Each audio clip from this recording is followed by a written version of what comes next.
मेरा नाम रोहित है। उम्र 32 साल। दिल्ली में एक प्राइवेट कंपनी में सीनियर अकाउंटेंट के पद पर काम करता हूँ।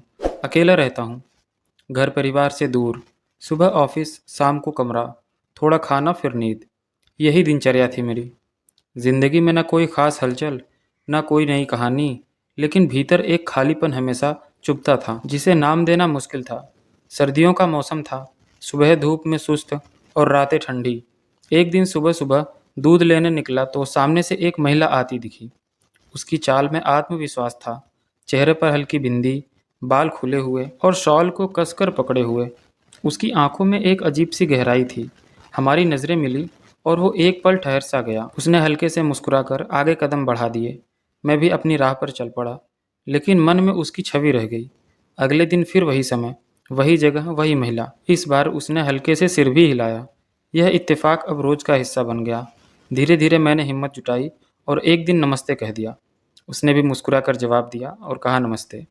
बातों का सिलसिला वहीं से शुरू हुआ। उसका नाम मधु था। वह विधवा थी। पति का कुछ सालों पहले सड़क हादसे में निधन हो गया था। कोई बच्चा भी नहीं था, तो ससुराल वालों से भी रिश्ता खत्म हो चुका था। अब वो अकेले किराए के मकान में रह रही थी और सिलाई का काम करती थी। उसकी आंखों में अकेलापन साफ झलक रहा था। मैं भी अकेला था, इसीलिए शायद हम दोनों का दर्द एक दूसरे को खींचने लगा। दूध वाले के पास मिलने से बात शुरू हुई, अब सब्जी मंडी, फिर छोटी छोटी मुलाकातों तक पहुंच गई। एक दिन मैंने उसे चाय के लिए अपने फ्लैट पर बुलाया। उस दिन वह हल्की गुलाबी साड़ी में आई थी। ठंड में चाय की भाप के साथ उसकी मौजूदगी कमरे में एक अजीब गर्माहट घोल रही थी। उसने चाय पी और बातें की और अपने जीवन के खालीपन को एक दूसरे के सामने रखा। उसकी आंखें सुनते सुनते कई बार भीग जाती और मैं भी बिना कहे समझ जाता कि उसके दिल में कितनी पीड़ा है। कुछ हफ्तों में हमारा रिश्ता और गहरा हो गया। अब हमारे मिलने का कारण सिर्फ बातें नहीं, बल्कि एक दूसरे का साथ बन गया था। एक शाम हल्की बारिश हो रही थी।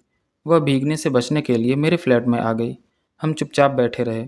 मैंने उसका हाथ थामा। उसने बिना विरोध किए मेरी तरफ देखा और कसकर पकड़ लिया। उसके स्पर्श में अपनापन था, एक भरोसा जो हमें और करीब ले आया। उसके बाद हमारे बीच की दूरी कम होती गई।